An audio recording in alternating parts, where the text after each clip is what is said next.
একটি গ্রামে ছিল হরিলাল নামের একজন কৃষক। সে খুবই অলস ছিল।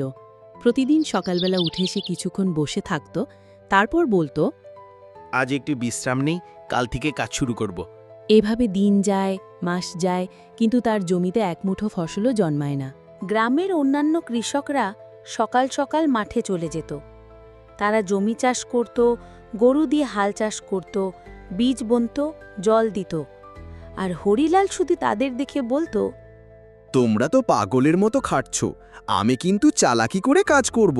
একদিন গ্রামের এক জ্ঞানী বৃদ্ধ হরিলালের কাছে এসে বলল, বাছা, এই অলসতা যদি না ছাড়ো, একদিন না খেয়ে থাকতে হবে। হরিলাল হাসে। বৃদ্ধ বাবু, জমিতে কাজ করা শুধু পরিশ্রমীদের জন্য। আমি তো বুদ্ধিমান, আমি না হয় শেষে একদিনেই সব করে ফেলব। বৃদ্ধ বলল, আচ্ছা, তুমি নিজেই বুঝবে, সময় তোমাকে শেখাবে। সময় গেল। বর্ষাকাল চলে এলো। গ্রামের সব কৃষক মাঠে ধান লাগিয়ে দিয়েছে। গাছ বড় হচ্ছে, কিন্তু হরিলালের জমি পড়ে আছে শুকনো আর আগাছায় ভরা।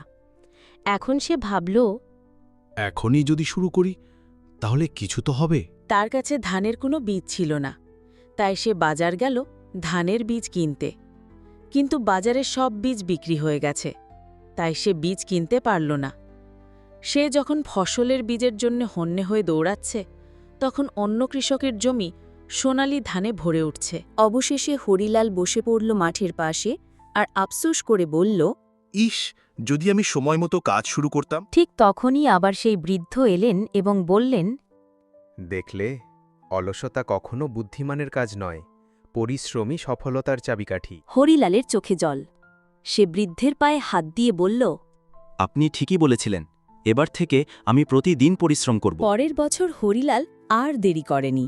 সে নিজের জমিতে নিয়মিত কাজ করতে লাগল, আর সেই বছর সে ভালো ফসলও পেল। গ্রামের সবাই তাকে দেখে অবাক হল। নৈতিক শিক্ষা। অলসতা মানুষকে ধ্বংসের পথে নিয়ে যায়। সময়মতো কাজ করলে সফলতা নিশ্চিত। পরিশ্রমের কোনো বিকল্প নেই।